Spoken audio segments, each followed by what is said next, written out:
Nevalgumas gali būti tiek katės, tiek šuns problema, o iš tikrųjų priežasčių yra pačių įvairiausių – nuo ligų, pooperacinio laikotarpio, streso, kurį sukelia aplinka, iki tiesiog įnoringo augintinio charakterio. Tačiau mes tikrai kiekvienas šeimininkas norime užtikrinti, kad augintinis gautų pakankamai maistinių medžiagų, todėl pašaro ėdamumas yra tikrai labai svarbus kriterijus.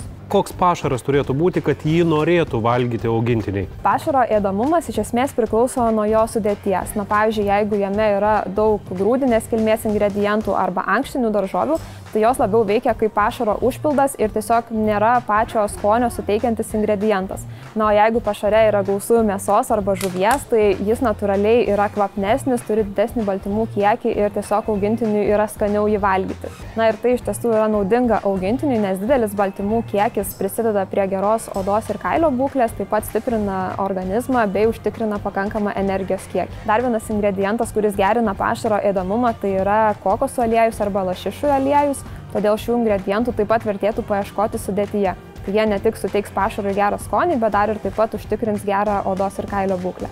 O ar galima į pašarą dėti papildomai konservų ar sriubytę kokią įpilti?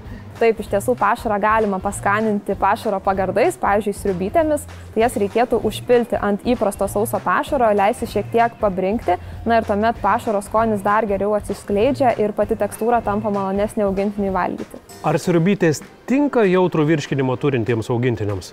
Tikrai taip, sriubytėse nėra dažiklių, skonio stipriklių ar gliuteno, todėl jos tinka netgi alergiškiems ar jautriems augintiniams. Vėlgi svarbu paminėti, kad jos yra nekaloringos, todėl puikiai tiks net ir tiems augintiniams, kurie turi antsvorio, na ar sterilizuotiems, kuriems būtina svorio kontrolė.